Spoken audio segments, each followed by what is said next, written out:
everybody, and welcome to another episode of Bon Voyage Besties with your favorite podcasters, Rachel and Rosa. And we're going to be doing something a little bit different today. I know as a travel content creator, I've been doing my blog since 2015. Rosa, she does a lot of work on Instagram, and we get a ton of questions about travel content creation in particular. So we have a special guest to help us talk about that. We have Lisette here. She is a Latina entrepreneur and founder of Influence with Impact, a consultancy specializing in talent management, creator education, and influencer strategy. Featured in Business Insider, Fortune, and CNBC. Wow, that's amazing. Good for you. She champions a humans first approach to social media and is a sought after speaker. Today, we're super excited to share these tips with you, especially if you're starting your journey as a content creator, as well as those of you who are already established in the space and looking to grow. We're also going to talk about how to balance your career, life, and taking time for yourself, as well as talk about the red flags to watch out for, because believe me, they are out there. So let's welcome Lisette to the show. Thanks so much for having me. This is so exciting. Yeah, we're super happy to have you on. Thank you so much. Awesome. So, before we get started, let's talk a little bit about the creator economy and how it's changed, because I feel like it's one of those careers, for lack of a better word, that's always shifting and moving around. It's not like teaching, which is my full time job, which is a little bit more stable. The creator economy is a lot different. So, if you could just give us an overview of that to start off. Yeah, I know. And it's so crazy because we are now almost ending the first quarter of the year, which January felt like 100 years, and now it's like the middle of the year. So there's a lot of reflection, I think, already happening in the creator space on like, has it been slow for other people? How has it been? And to your point, it's a career that fluctuates a lot in terms of seasons. So you really have to kind of plan ahead, have multiple revenue streams is a really good way to stay air quotes secure. But I would say the influencer space right now, if you are a content creator, it's so much more focused on community over followers, which is a really big change from I think how it really started. In the beginning, every time I say this, I'm like, in the olden times, I started my back The in the olden day. days of 2012. Yeah, literally. I was paying bloggers in 2012 and now everyone has an opportunity. But back in the day, it was very focused on like the big shiny object, right? How many followers do you have? What's your engagement rate looking like? And while those things sometimes are factors or variables in a campaign, which is the way a lot of creators will make money first, brand partnerships, it's not as valuable as having a strong community. And what that means is even if you have less than 50,000 followers, do people actually trust you? Do the majority of the people who follow you actually trust you? How do they engage? The way that they are leaving comments, how's the sentiment? Like, what are they really saying? And what I found, even in myself, because I work with brands as part of my revenue streams, is brands hire me because they love a way I said something. They're like, we just love the way you connect with your community on this. We love your approach to XYZ. And all of that is really fueled by how I can communicate with my followers, with my people best. So that's a good thing for creators who are emerging, maybe starting off, is if you can be consistent enough and build trust enough and build that community with your followers, you're probably going to be in a really good space to make money. And the other big shift that I've seen is more focus on long-term campaigns over one-off bursts. I'm sure you both have kind of experienced this. Everyone loves long-term campaigns because it's like a salary, right? You're like, I know I'm locked in for this amount of money, this amount of posts, and I don't have to worry about pitching myself for the next 6 months. And while that is fantastic for the people who secure it, what that has translated into, and this is where you'll hear those whispers of air quotes, it's slow this year, is more brands are reaching out to less creators with more long-term projects. So if you're one of those creators who got reached out to or who got one of those long-term deals, check, you're good. But it's less so brands reaching out to, dozens of creators every 3 months to try to do one-off things. So what I really suggest for people, if you're trying to make this a more sustainable career, people have to know you exist. So in the example of brands reaching out for more long-term stuff, don't sleep on pitching yourself to brands because That's how they know you exist. So when they're planning and thinking of the person they want to hire for the next 6 months, you don't rely on an algorithm to send the person there, to send the decision maker there. You're telling them that you exist. That's part one. And I think part two, as I kind of mentioned in the beginning of my spiel, is multiple revenue streams. So what that means for a creator is, yes, working with brands is what you imagine is the centerpiece to your creator career, but there's so many other ways, whether that is, let's say, consulting and things that you're really good at. I work with a travel creator who also does this concierge style guides for people who are traveling. So people pay her to literally build itineraries, to guide them in how to go to different destinations.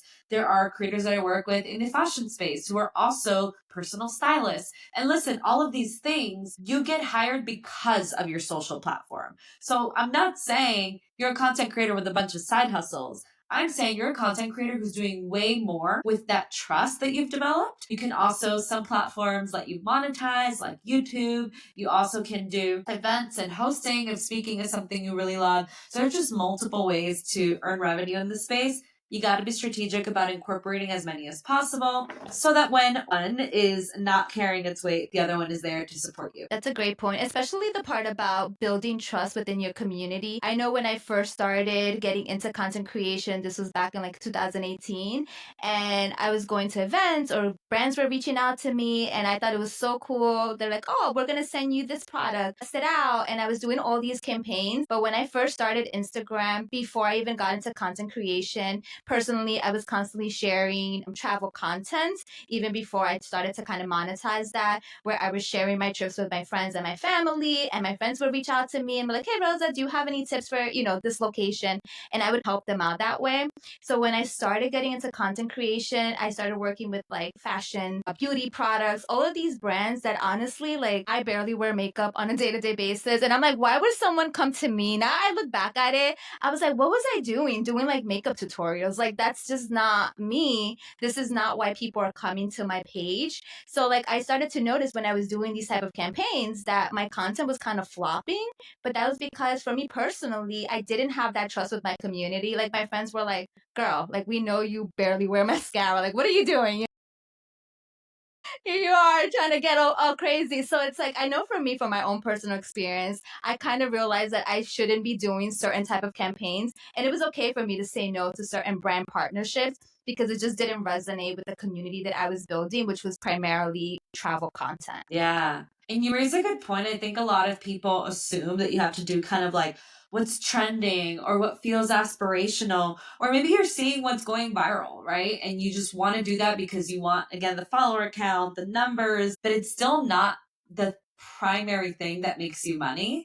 And I've seen this happen to a lot of creators where even with services in the creator space, something I see a lot is creators who are in a specific category and then launch a course on how to work with brands, for example. But their followers are there for beauty tips and they're like, huh, they're not buying. And the creator's like, what am I doing wrong? You haven't built trust in that category. The other piece too is also when you're working with brands, those are the ones like you're saying that happens to flop. And then that brand doesn't want to work with you again. You missed out on that relationship building because you were trying to sell something that you really aren't. And the last thing I'll say on that is I also know creators who have millions of followers and have not earned six figures ever in their career. So that follower count doesn't necessarily mean that you're going to be making a, one-to-one amount of money or anything. It's really interesting because I know for me, I was a blogger before I was a podcaster or did social media content creation. And I always found it was so difficult to like not get caught up in the follower number. Like every time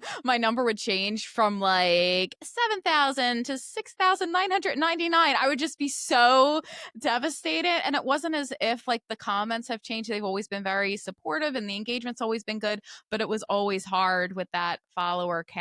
So to follow up with all of that, it's like you said, important to stay true to yourself. Like Rosa said, her friends were coming to her because she was a travel expert and not a beauty expert. So it's important to find brands that align with your values. But I know this is something I struggle with, which is how do you find them and approach them? Because there's Yeah. so many brands out there and just so much information. Like sometimes I just tune everything out because it's overkill and just too much. I would say being able to find brand partnerships, it comes as I say in three ways. One is they're reaching out to you. So that is a big win for creators because they're like, whoa, like you said, I don't have to be overwhelmed, do my research, like, hello. And what's nice about when brands reach out to you is it usually means they really want you. So you have a lot more leveraging power in how you negotiate in the terms and making it work for you. I would say a big caution is you can tell the brands are kind of just mass reaching out, the ones who you're like, if a food brand reached out to you right now and was like, how to make recipes at home. And you're like, I'm on the road a lot. Like, unless I can make this while I'm on the road,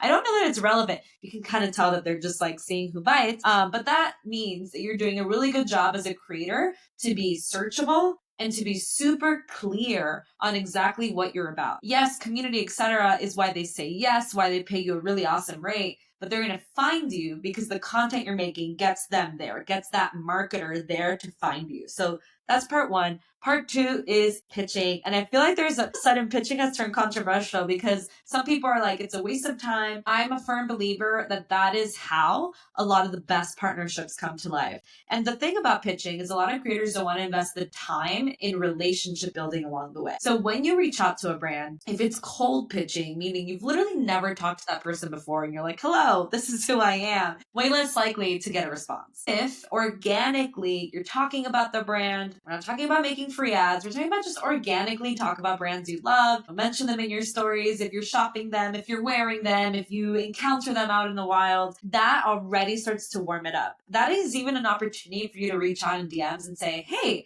I know we've been chatting, liking each other's stuff, DMing, who would be the best person to reach? And that might even give you the contact that now feels warmer because when you reach out, you're not like, hey, Rachel, this is who I am. And Rachel's like, I have no idea who you are. Like, how did you find my email? Who is It's this more like, person? right. Like, I've been loving us chatting in the DMs, right, on your brand account. And I'd love to give you this opportunity to get to know me and pitch you some ideas.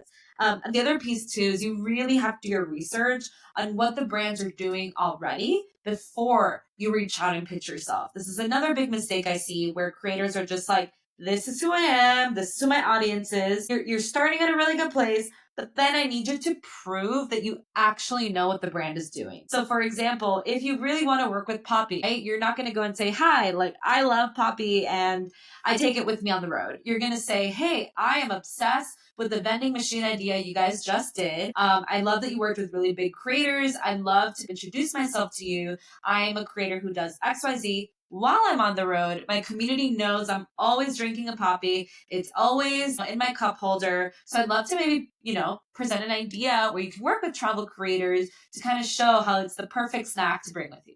Like that to me is so much stronger than, hey, like I'm another creator who wants to work with you. It really shows that you did your research. So that's kind of the big thing on pitching. So again, they either reach out to you, you're either pitching yourself, or way number three is don't sleep on the influencer marketing platforms. I'm sure a lot of us and people listening have been on them. Platforms like Aspire IQ, Collectively, that's FOHR. We've been on them, and that's a great way to kind of get yourself casted by brands because they're looking in these databases for different creators. And especially when I first started my career. So if you're an emerging or new creator, that was the best way for me to work with really big brands who may not have known I existed because there's so many people who want to work with them, but because I was on these platforms and kind of fitting the criteria they were looking for, I got hired. And a big example of that is Google, who was my first ever paid campaign. And I was like, I'm this, air quotes, small creator with 8,000 followers, and Google is hiring me because I was on this platform and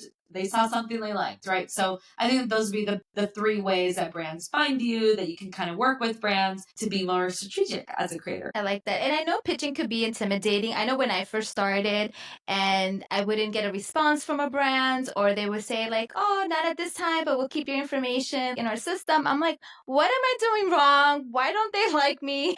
And dealing with rejection at the beginning, it was tough. I Yeah. was like, oh my gosh. But for every, let's say 50 pitches that I might have sent, I got the few yeses at the very beginning, and I got to work with some amazing brands. But if I didn't put myself out there, or if I just dwelled on all the no's, I wouldn't had, the opportunity to work with some amazing brands like I did at the beginning. And like you said, it's personalizing it, not just saying like, hey, here I am, this is why you should work with me, but actually doing the research, right? Looking into it. So I think that's a great idea, especially the organic posting. I know some of my bigger campaigns actually came from organically posting about certain brands and products. And it wasn't necessarily that I was trying to sell something on their behalf, but I was just showcasing that, hey, I went on a road trip and I used a particular car brand and I tagged them on my post, and they were running a big campaign. And because of that organic post that I did where I tagged them, that's how they found me, and I landed my very first really big paid campaign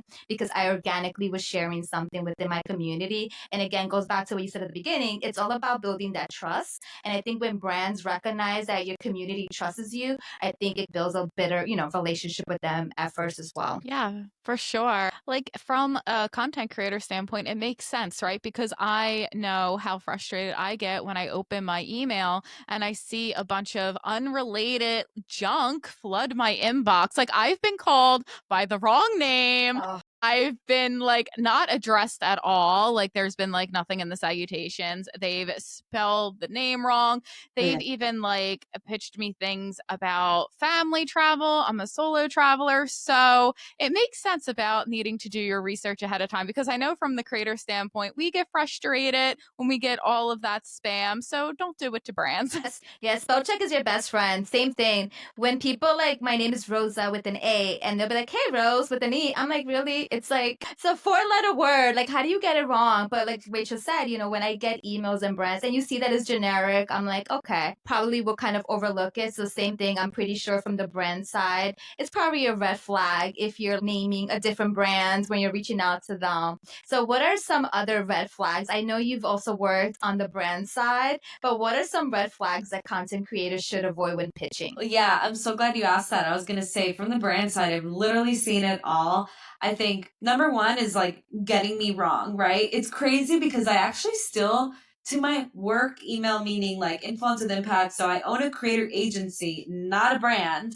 I get people pitching me there and they're like, hey, I know you work with this hotel. And I'm like, I've never worked with them. I do not do brand side stuff anymore. How did you find me? It's crazy to me because I just think people messed up their spreadsheets, because there's no way you would have connected the two. So definitely be very careful about who you're reaching out to, because you might also see, when I was brand side and working in the agency, when I was getting people pitching me brands that I never worked with or showed proof that I worked with, all of a sudden I'm putting you on a different list where I'm like, this creator is just trying to get another gig, right?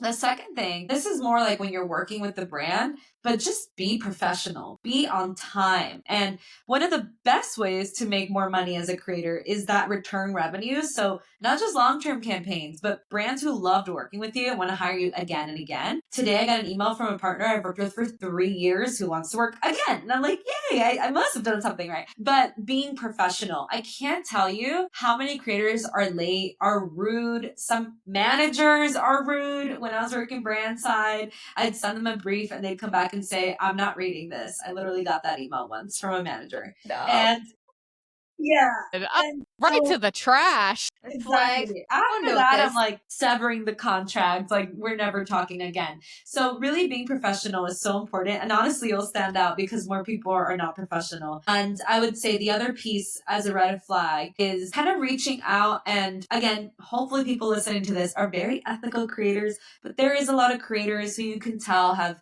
fake views, fake engagement, all that stuff. And what I mean by that is the brand is really looking at ratios, right? So if you have 100,000 views on a video and 10 comments, probably those views are a little bit skewed and weird. If you have, 300 comments on a video with 1,000 views, you're like, that's just not realistic, right? Like, it's just not realistic. So really making sure you're careful. And this is, again, if you're doing everything right, not a red flag for you. So don't worry if you're like, oh my God, but that video flopped. I swear I'm not buying views. It's totally fine. But you can kind of tell when creators have that fraudulent engagement. And that is a surefire way. I actually got this on TikTok a lot. Someone was like, I need to buy followers to be able to go live. And I'm like, that is just not worth it, because the moment that someone finds out about what you did, you will never work with them ever, because that's it. You kind of like tainted your account. So really be careful about getting sold into those schemes.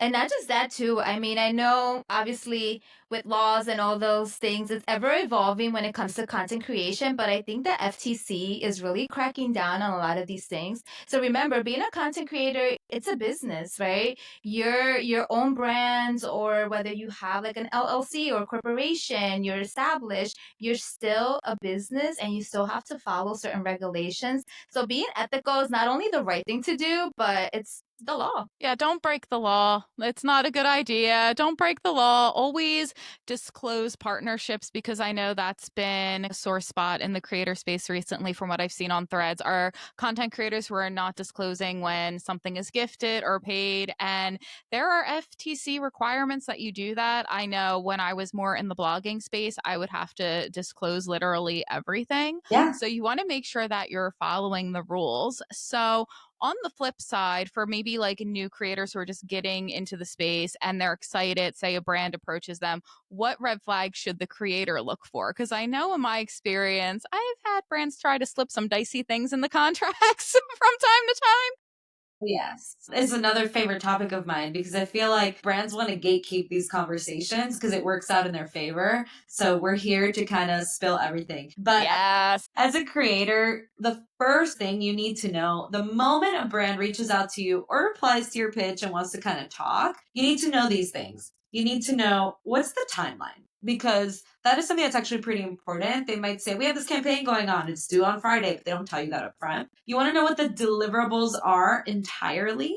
So for example, let's say a brand reaches out and they're just like, we want to know if you're interested in this. I would still ask, like, thanks. As a next step, I'd love to just hear, like, what exactly are you looking for me to do? Because you might find that some brands, to our points earlier, they don't even know what you're good at. I've had brands who are like, we want to do a blog post. And I'm like, I haven't done a blog in like 2 years. So I know you're not really like interested in me. You're just trying to see who can get a blog post out of you. So timeline, deliverables.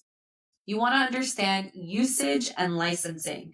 And listen, as a creator, I don't right now, if you're an emerging or newer creator, don't worry about like, well, how much exactly do I charge for all this? I always like to say, add a tax for that. Even if you start off with like, I don't know, I'm adding 30% to my rate, like, great, great. You're asking for more, and that's what matters to me. I think a lot of creators get afraid because they're like, I just don't know what it means. But with usage, what that tells you is the brand going to use you, your name, your face, who you are for a longer period of time? Think about that. If I posted something today, it lives in the algorithm for what, 48 hours? But if someone is boosting, which is another way of using your name, content in an ad, that ad is now like 3 months deep of people seeing my face over and over. And just think about what that does, right? It might sound nice to be like I'm getting more exposure, but no, you're giving yourself more exposure, which means potentially those competitors or other brands might be like, oh, that creator is saturated. That creator is already working with someone.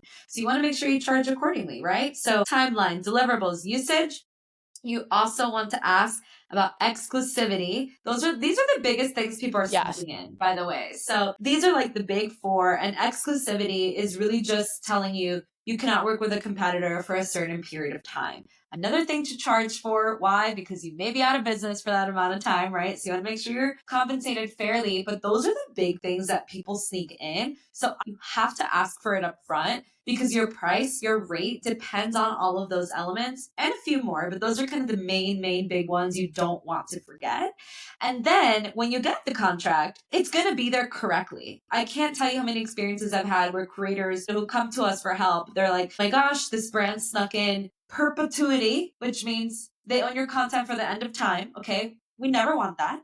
And they're like, well, what do I do? And I'm like, just reiterate the usage rights that you agreed on. They're like, we never talked about it. Well, now it's an awkward situation. We have to go back and say that you don't do that. And if they wanted that, you have to charge the X amount of money. So you really want to make sure you ask about those things up front. So biggest red flags, obviously, in contracts. Second thing that I would love a lot of creators to think about, this is again, especially emerging creators, if you're ever asked to pay for something, run. That is a big deal, right? Like you should never have to pay for anything. And I can't tell you, I'm sure both of you have had this experience. They're like, if you buy this product on a discount, and then do this campaign, I promise you, you'll get the money. You'll never get the money back, and you'll never get paid for whatever they told you. So it's like, we'll send you 10 pieces of jewelry for like 10 videos and posts and X, Y, and Z. All you have to do is pay for shipping. Like, no, that's a hard no. they're literally just trying to make like mass $50, So definitely run, run, run.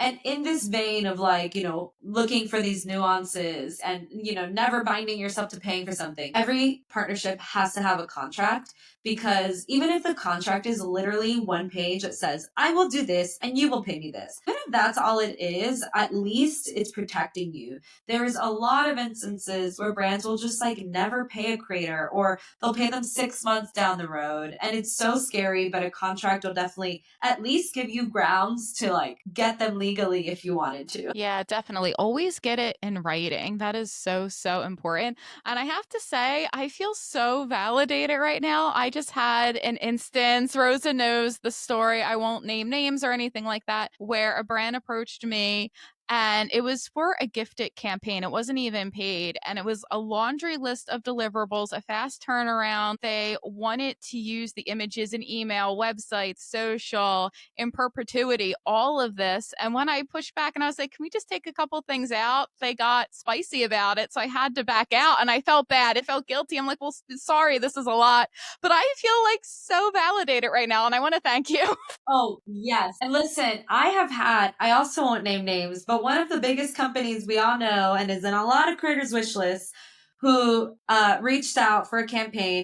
Just something to know is most contracts, especially with big corporations and bigger brands, will always say that you, the creator, guarantee that you have the rights to everything you're featuring in your content. So let's say that I'm doing a campaign and there's artwork behind me. I have the right to use that in an ad. So if you're wearing a sweater with a big logo, with a Nike logo, not working with Nike, you can get in trouble for that, because the brands, all these contracts say you are liable for all of these things. And we've had really a lot of situations where a brand will approve a concept, right? And a creator just didn't know that, this happened recently with like an artist, a major artist, that they wanted to include in their content. And then they are now going to get into potentially legal trouble just because they weren't listening to the part where it's on you. The brand is not going to protect you. And so in another situation that we kind of had, the contract, the brand themselves had to give us clothing that had different logos. So the brand itself, was a retailer, and they were doing this collab with, another just big label. I'm like, sorry to skirt all these things. So cryptic. No, it's all good. It's all good. We get it. We get it. So big retailer working with a big major logo name. And in the contract, it said, you can't sue us for any issues of IP, meaning intellectual property infringement of these items. And we were like, wait a minute, what if that brand, what if they stole artwork from someone on the internet to create these t-shirts and to create what's on the art that's on these t-shirts? The creator's getting sued for that? That's insane. So we went back and we said, we need to take this off. And we explained, right? Always explain yourself so they understand, and it's more collaborative. And they're a major corporation, and they said, sorry, all of our contracts are non-negotiable. So you either have to do it this way or not. And the creator said, heck no, huge liability. I don't know, right? And these things sound extreme. You never know. So didn't do that campaign. It's just another example of brands trying to always sneak things in, and it's always the big guys. And always reading the contract. So I work in property management. So obviously I handle residential properties. So residents sign a legal binding contract. So every single time they ask something, they're like, oh yeah, but X, Y, and Z. I'm like, it's in the contract. I get it. It's 20 pages long, but you have to read it because it's a legally binding contract. So I always say reading is fundamental, especially when you can be financially responsible. Like you said, it could be a very far-fetched scenario, but it can happen. And now you're finding yourself liable for hundreds of thousands of dollars possibly. So it's a legally binding contract. And I know negotiating for some people can be difficult. I know for me at the beginning it was very difficult, but negotiation is not just about negotiating money, but like you said, reading these terms in the contract. And if something doesn't sit right with you, push back. And if the brands are not willing to compromise, then maybe this is when you need to also walk away. Yep. 1000%. Don't be scared to walk away. I see it all the time on social media about knowing your worth and walking away because my career, I'm in education. We sign all sorts of contracts, deal with all sorts of paperwork. You have to read everything and protect yourself because these big corporations and even some smaller brands too, they're not looking out for you. You got to Yeah. read and protect yourself. Yeah. Exactly. I mean, one of the things too, kind of going back to the beginning about building the community and the importance of that. One of the things that I personally struggle with, and Rachel and I were talking about this off camera, is like, how much do you put yourself out there? Because sometimes I'm like, do I want to make a comment, in this climate, something like make a political comment or make a comment about a controversial topic? I'm always like, what if a brand sees that? But then at the same token, I'm like, okay, well, if a brand sees that and they don't want to work with me, then probably I'm not the type of creator. But I personally always struggle with how much of myself I should put out there without it being a red flag for brands to not kind of want to work with me. So what's your take on that? That's such a good question in this current climate. I feel like I say that every day. I'm like, well, in this current climate, in this state of the world. So the reality is kind of like you're saying, right? Like, if you feel so strongly about something and you are afraid that a brand might not want to work with you because of that opinion or something you feel really called to share, probably not a brand you want to work with. And it's because at the end of the day, they don't respect you, they don't respect your beliefs. So not worrying about that too much because the people who will stay away are the people you don't want to work with. But I always go back to my clients and I say, think about safety. So think about what would make you still feel safe when you are sharing something.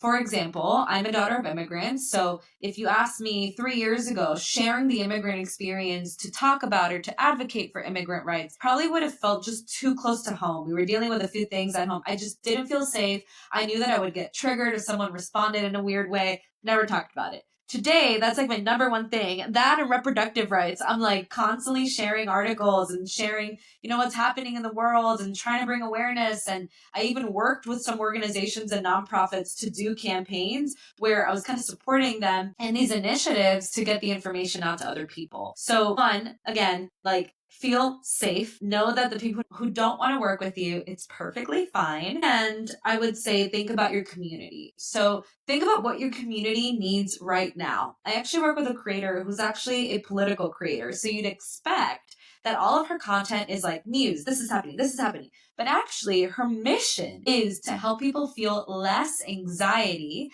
about politics and news. So, we had a major thing happen. I don't know when this is going live. We had a major thing happen recently in the Senate. And instead of going out and sharing what happened and educating people and like sharing, fear mongering, she actually paused. And then a few days later said, hey, it takes me a while to process things that are really scary. I bet some of you as well. I have a lot of anxiety right now, so give me a second to kind of gather my thoughts, and then I'll share how I think we could take action to feel less anxiety. So that's a really great example of someone, air quotes, speaking up about something without making it like, I have to share this big thing that happened. It's, I need to meet my community where they're at and share in that way. My community knows I'm sarcastic. I'm loud. Literally, my mission is like being loud about things that I love and care about. That is like, you'll see that on my profile. So people expect me to say kind of crazy things. And what I mean by crazy is like maybe crazy to some people, but definitely not crazy in the scheme of things going on. People just expect me, right, to kind of go and say things a certain way or to speak about certain issues. In fact, sometimes they'll like DM me saying why I haven't spoken about something. So it's fine and it's normal for me. Do not feel the pressure as a creator to have to do the same, because your level of safety is different, your level of comfort is different, and your community's needs are way different than mine. So just ask yourself those questions before thinking about what to share. And the last thing I'll just say, this is not really, it's more like motivation, is over the last year, I've seen way more campaigns be mission driven. So I feel like it actually pays to speak up, especially in election years. Not saying getting paid by candidates, not at all. It's more about issues and organizations are way more willing to use creator voices. So I've seen, for example, just this month, the ACLU is doing campaigns with creators to get information out there about certain human rights issues that are going on. And they're paying creators not for their opinion, but for their time and for their analysis and for them putting these things together. Being able to kind of work with organizations that are mission driven is something that's possible. And I never saw that before. This is like really, really new because they know influencers will get the word out. That's really cool. That's something I never heard of either. And it's really remarkable in a good way. That's awesome to hear. And I just want to reiterate again just how validating this all is. I feel like I'm a broken record, but it's true. I'm posting like what you feel safe about. So, like in my situation as a high school teacher in public schools, I have to be really careful about what I post on social media. So, a lot of the times, I keep it very like sanitized for a lack of a better word. And I know I've had creators be like, why aren't you speaking out about this or about this? And it's like, I don't want to get fired. I'm sorry. I have to kind of keep a lid on it a little bit. It doesn't mean I don't care, but I don't feel safe sharing all of this. I agree. Your livelihood comes first, your mental health, even. There's a topic that I care about a lot that I won't say right now, but it is a topic about something going on abroad. And anytime I mention a sliver of this, I get a lot of hate DMs from like different people, different backgrounds.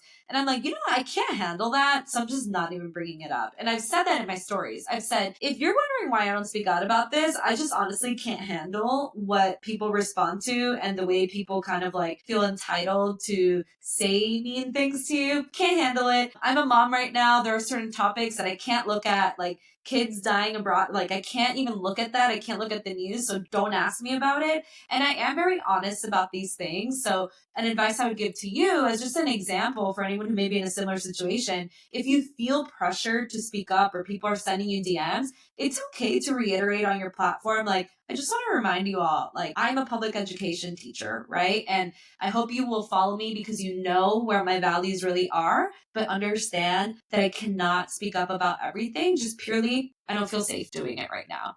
The end. Yeah. And if someone doesn't respect that, and if someone's like, I've had people say this in my DMs as well. They're like, well, who cares? And I'm like, People are so People are brazen. vicious.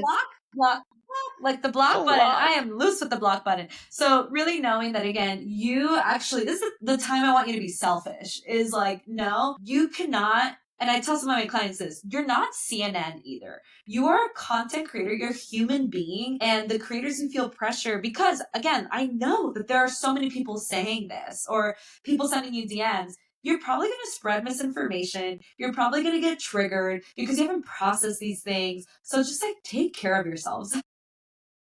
That's a good point, especially about taking care of yourself and being selfish. Same, I'm a mother. My daughter, oh my gosh, she's going to be 20. So she's like off in college and all this fun stuff. But again, certain things and certain topics, I just personally can't take a look at. And I have my own personal values. People that know me, my friends and my family, they know what I believe in, what I stand for. But like you said, some things are triggering for me. And when I consume social media, I have a 9 to 5, I do content creation, I'm a mother, I have all these roles that I play on a day-to-day basis. Sometimes I just want, to look at a funny meme about a dog. I don't want to look at something political. So I know when I consume social media, I sometimes look for lighthearted things. Yeah. And that's what I kind of try to keep on my page. But then there are certain topics or I see something that I'm just like riled up and I'm like, all right, I'm going to say something about this. Yeah. And then sometimes I think about it and I'm like, okay, well, maybe I shouldn't because I don't want to deal with the backlash. And that happened to me recently. I like reposted something that I strongly agreed with. And one of my friends commented. And then we kind of had this back and forth. And it just like, No. pissed me off. Now I look at this person in a completely different light, and I'm like, I respect that people have different opinions and different values, but don't come at me for my beliefs or for my values. If you don't agree with it, that's fine. You don't have to. We can agree to disagree and keep it moving, and we can still be friends. But when you start, personally attacking me, that's where I'm gonna get defensive. Then in my mind, I'm like, this is why I don't talk about certain things on social media, because I just don't want to get pissed off.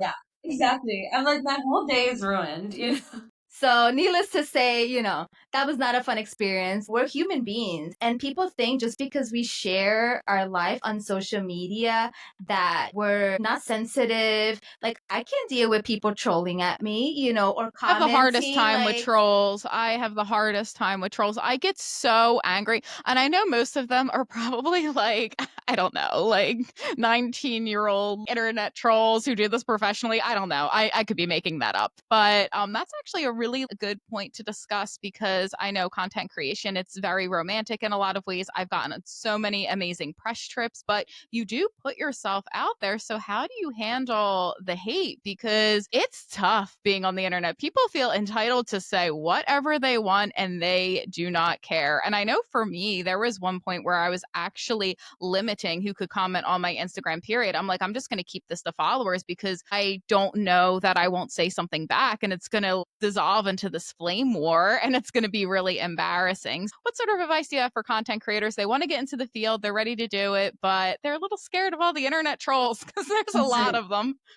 It is a very vulnerable place to be. It's a very vulnerable career. I'm not saying like build tough skin. It's like your feelings are so valid. It is annoying. It is frustrating. It can take such a big hit on your ego, on your mental health to constantly see that. So, kind of to what you already did, you have to again like protect your space, protect your energy.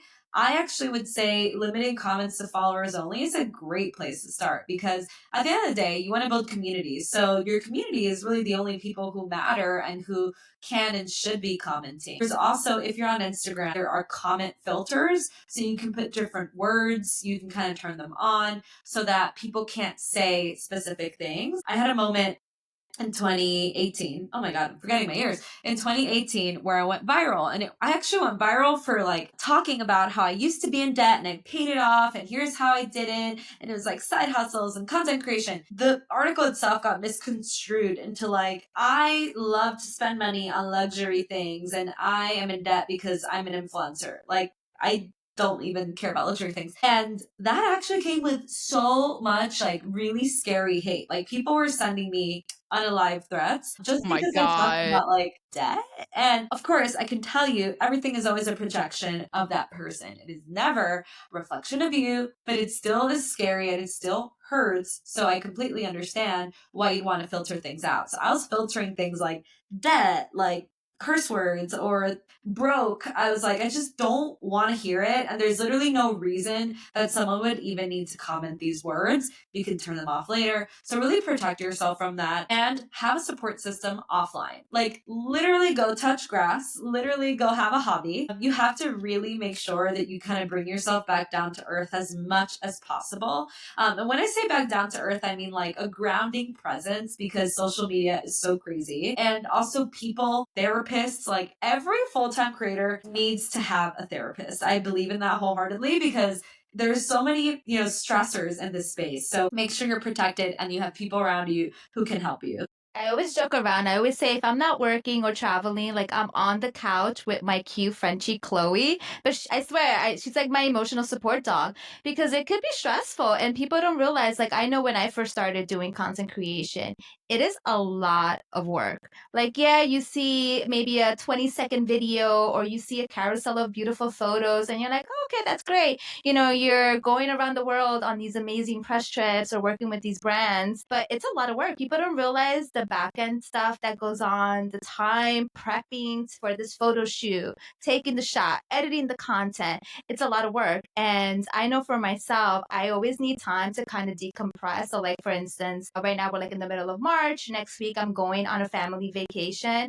And although it's great to be able to work like with, brands and hotel, I was like, I cannot do any content. Like, I really need to just like unwind and take like a mental break because it could be overwhelming. And also, you know, being a mom, like I want to be there. I want to spend time with my daughter just coming home from spring break. So always finding ways to kind of balance yourself. I used to struggle with at the very beginning, especially as a new content creator. I felt like I had to take every single opportunity that came my way because I wanted to build my portfolio or I wanted to prove myself. So that's one of the things that I struggled with at the beginning was balancing that while working full time, while wearing all these other hats. So do you have like any tips as far as, you know, balancing content creation, you know, motherhood and all those great things? Yeah, especially as a new mom, it is insane. It's funny because I always say, like, whoever my 20-year-old self thought she was when she was like, I can make more hours in a day. Like, not when you're a mom, right? That does not exist. It does not exist. Like, you literally are limited on time. So I would say number one, consistency is always the most important. But consistency can mean different things. If you're someone who has the capacity to post every day, awesome, I love that for you. If you can only post twice a week, great, that's what you're giving us and you're committing to that. Because what I find is some creators will kind of go, really hard and post a bunch of stuff because you think the algorithm needs it, but then you burn out and you disappear for a few months, and that actually hurts your account more. And actually, the head of Instagram, Adam Mosseri, did talk about this on his stories where he said,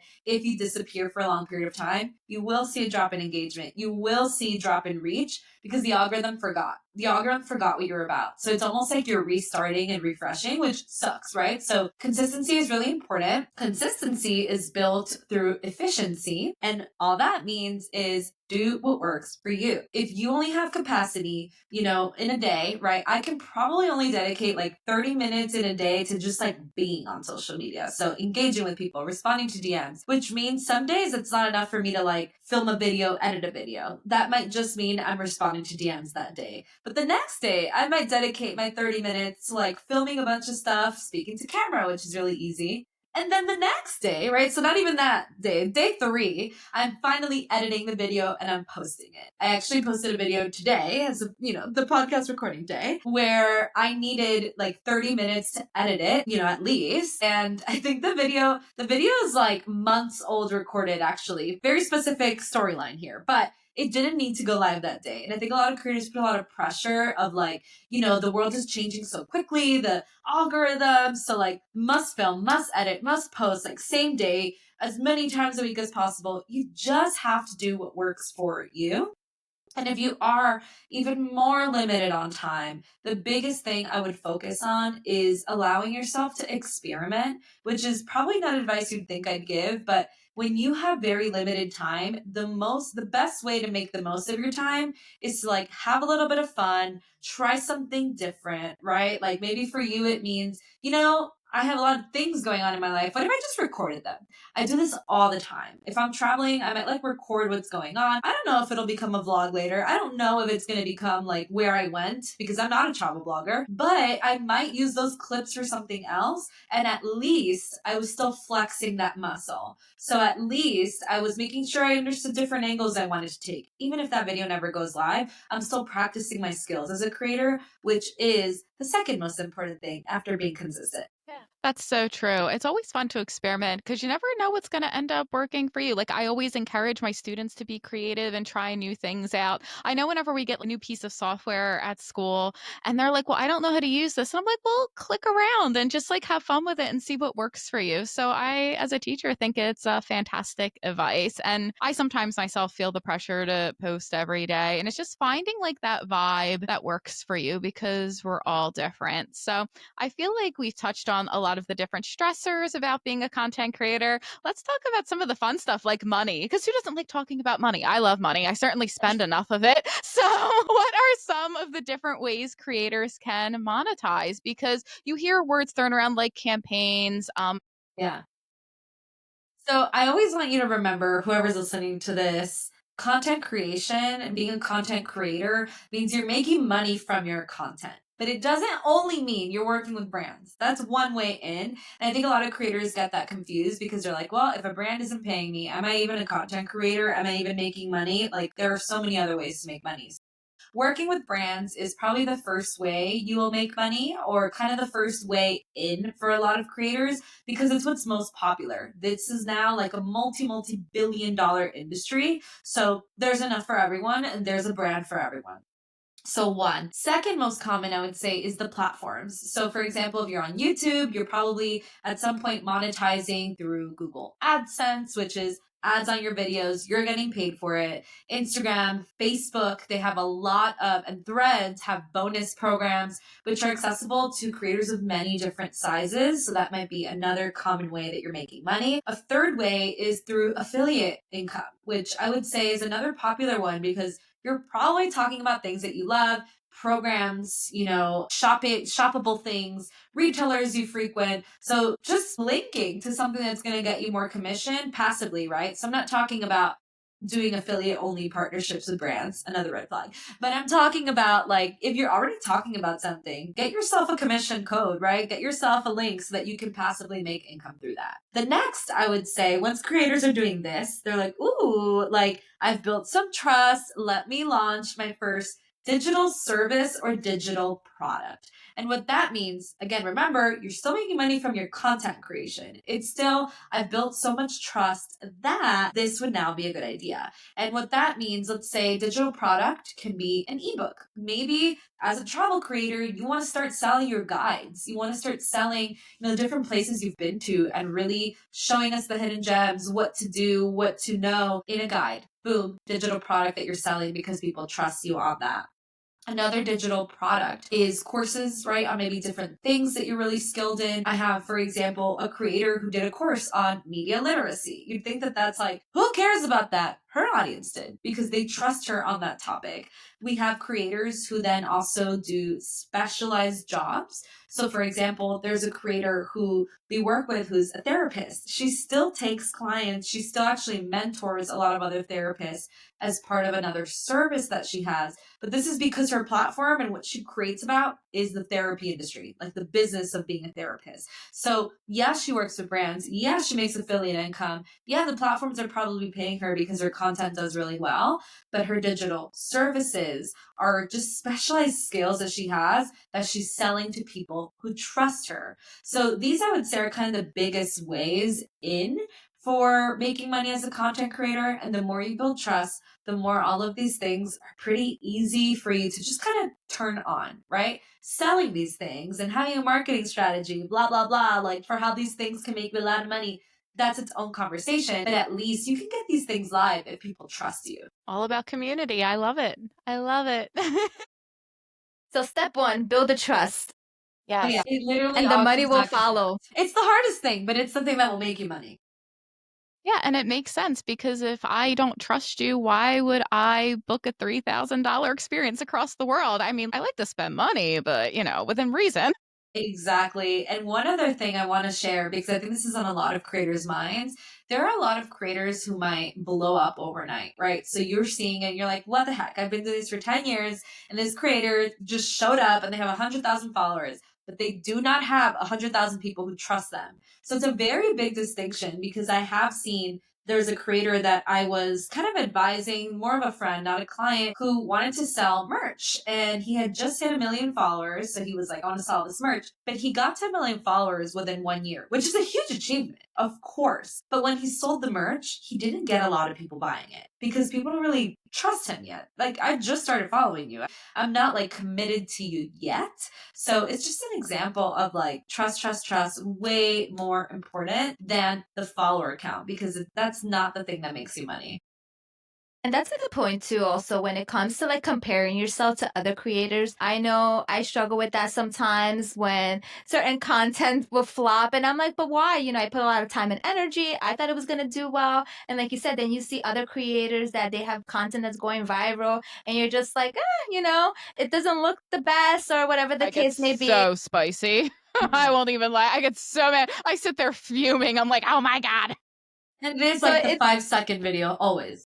all the time. Always. And it's like the silliest thing. Rosa and I were talking about this in New Hope. It's like we see the most ridiculous things go viral. And I know sometimes I'll just like scroll on Reels or TikTok because it's addictive. And then I'll come across like the stupidest little 2-second video and it's gone viral. And I'll even say aloud even if there's no one there, if it's just my cat, okay, that's enough internet for today. And I like turn the phone off. Yeah. I just get so frustrated.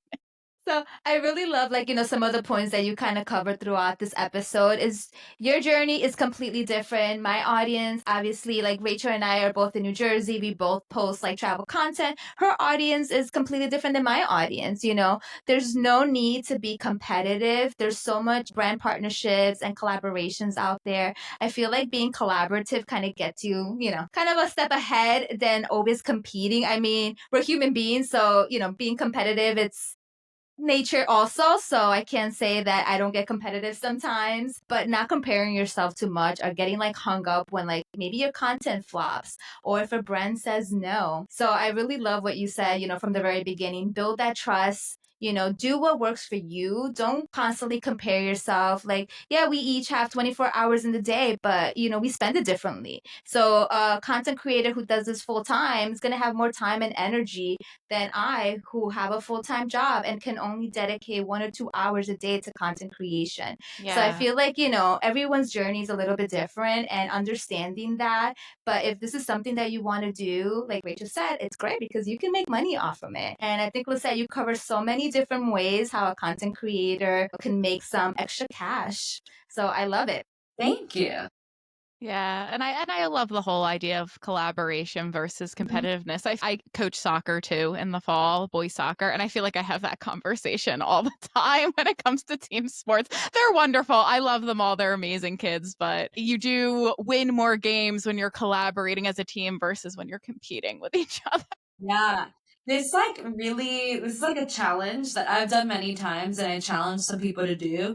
If there's someone who you've considered a competitor, right? There's two different competitors. There is the competitors who trigger you and who make you not feel good about yourself, even if they're not doing anything wrong. But you're just like, every time I see this person come up, I just feel bad about myself. Maybe mute them, right? But then there's the other competitors where you're like, wow, that person really inspires me. I really love what they're doing. I like look up to them, shout them out. Like I remember I've done a few times every like year a post that says, here are people who do literally what I do and I love and respect their business. Follow them. And it's like a nice little challenge for your mind to get out of the like, there's no room for all of us scarcity mindset, which we all have a little tinge of, and just shouting out people who are in your space who you love. It's collaborative and it's a really good way to shift your mindset. I need to make that my goal for next week. Do at least one shout out post. Yeah. Practice what I preach a little bit. Exactly. I love it. I feel like we can sit here for hours and just continue to pick your brain. I was like, you have so much knowledge. So I was super excited when you agreed to be on the episode. I had told Rachel, I was like, she's going to be great. You have so many great tips. I personally have been following you on social media since you lived here in the East Coast. So I love the content. I love everything that you post. So continue doing what you're doing, advocating. Like we said at the beginning of the episode, there are some controversial topics out there, but I love how you navigate that. So keep doing you. But if you had to give one piece of advice for a content creator who's just starting out, what would that be? I would say start before you're ready. A lot of creators don't start creating because they're waiting for the perfect, content pillars or the perfect idea or getting better at video. Like literally just start before you're ready. And this can also be applied to anyone who's already kind of been showing up, but you're like, I see that, video style is doing well for someone else and I kind of just want to try it, but maybe I don't have the skill for it. Just go. I love sharing with my community. That's okay because if I wasn't scared on day one, I wouldn't get to my confident day 1000. So you really want to make sure you start before you're ready because you're never actually going to be ready for anything. So you might as well just start, play around a little. I know we talked about experimenting, but that is actually the best way for you to kind of grow into who you are as a content creator. Love that. Yeah, just like jump into it. That's what Rosa and I did with this podcast. I've never really done a podcast episode in my life, and now we have one. I just texted her on my morning commute one day, like, let's do this, let's try it, even though I know nothing about it. Exactly. And think about And here we are. like full-time creators today, they will tell you the story. My story is I don't know, I just started a blog. Like, oh, I don't know, I just like, one day posted my pictures and it turned into something. We all started like that. So best thing you could do is just start. Yeah, I love it. absolutely. Absolutely. So before we close out the podcast, do you mind reiterating where our audience can find you if they want to learn more? Because I feel like you're a treasure trove of good advice. I really do. This is awesome. You're so welcome. Thank you. Thank you. So I am at Lisette Calv on all the platforms possible. And I also have my business Influence with Impact. We really focus on the career education piece and working with brands, knowing your rate, that part of the business. If you just want focused information on that, make sure to follow us there. In my platform, I really share my journey as an entrepreneur, being a full-time content creator, and now new mother, which comes with a lot of challenges. That's the kind of stuff you'll find me at. And I would say if you are looking to work with us, and by work with us, I also mean like we have free resources. Okay. So if you're a creator getting started, there's no excuse. It's all on our website, influencewithimpact.co, and you have everything you need as a creator. We Thank love you it. so And we'll much. also put this in the show notes where everyone can find you because, again, you have so much knowledge to share. So we really appreciate having you on the show. And I know our audience is going to love it as well. Thank you. Yeah, thank you so much. So that's about it for this episode of Bon Voyage Besties. We hope you found it worthwhile, which I'm sure you did because she was absolutely amazing. And feel free to give us a follow as well, Bon Voyage Besties on all social media. And we'll see you in the next one. Safe travels, and we love you guys, and Bon Voyage.